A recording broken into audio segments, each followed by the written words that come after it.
বেআইনি অবৈধ কাজ করলে আমরা তার প্রতিবাদ করি, আমরা তুলে ধরি প্রশাসনের নজরে আনার জন্য। তেমনি কুলপিতে একটি স্কুলে ডেকোরেটার্স, তিনি ডেকোরেটার্সের কর্মী বা মালিক, তিনি একটা ক্লাস নিয়েছিলেন।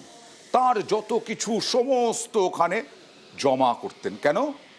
একটা ক্লাস কেন, পড়ুয়াদের কি হবে আমরা দেখিয়েছিলাম। তারপরে সেই ক্লাসরুম খালি করা হলো। দেখুন।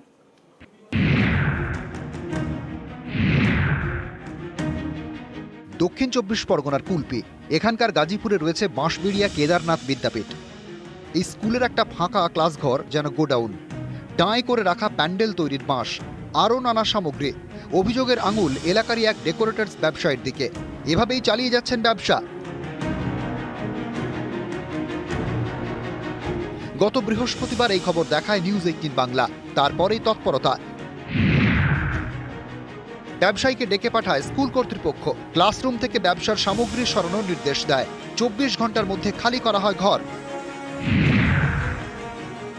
ডিআই অফিস থেকে আমাকে যখন চাপ দিল, যিনি মূল কালপ্রিট ওনাকে ডেকেছিলাম, ডেকে সমস্ত কিছু বলতে সঙ্গে সঙ্গে লেবার ডেকে উনি কাজ শুরু করে দিয়েছেন এবং শেষও হয়ে গেছে। এবং ওনার একটা মুচলেখা আমরা নিয়ে রেখেছি যে আমি এতদিন পর্যন্ত অন্যায়ভাবে স্কুলের একটা ঘর দখল করে কিছু জিনিস রেখেছিলাম, এর জন্য আমি দুঃখিত, আমি আজকে সব বের করে নিচ্ছি। হ্যাঁ, কালকে আমাকে হেডমাস্টার বলতে, তো আমি বার করে নিলাম। কি ছিল? বাঁশ, চেয়ার ছিল কিছু, সব বের করে নিয়ে। হ্যাঁ, ওই তো ঘর খালি দেখেনি, সেইভাবে থাকতো। এবারে ওদের ওই কাজকামগুলো করতাম, সেইভাবে ছিল, কেউ কিছু বলেনি। হেডমাস্টার বলতে তো বার করে নেন। ক্লাসরুমে চেয়ার টেবিল নেই, সেখানে শুধুই ডেকোরেটরসের সামগ্রী। অভিযোগ সেটাও প্রায় কয়েক বছর ধরে। ক্লাসরুমে চাবি থাকে ব্যবসায়ীর কাছে, তাই ক্লাসরুম থেকেও নেই। নিউজ 18 বাংলার খবরের জেরে এবার খালি হলো ক্লাসরুম। নিউজ 18 বাংলার সম্প্রচারের মধ্যে দিয়ে সাড়া পড়ে যায়। তারপরে রীতিমতো যিনি দখল করেছিলেন তিনি সমস্ত মালপাট বের করে নিয়ে যায়। এই মুহূর্তে স্কুলের রুমগুলো খালি হয়ে গেছে। কুলপি থেকে আনিসুদ্দিন মোল্লা, নিউজ 18 বাংলা। এবার চলে যাব পূর্ব বর্ধমানে। পূর্ব বর্ধমানে তৃণমূলের মধ্যে দ্বন্দ্ব। কেন জানেন?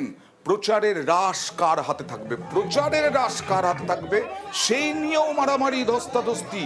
ডক্টর শর্মিলা সরকার সেখানে হচ্ছেন প্রার্থী, সেখানেও তৃণমূলের মধ্যে কোন্দল।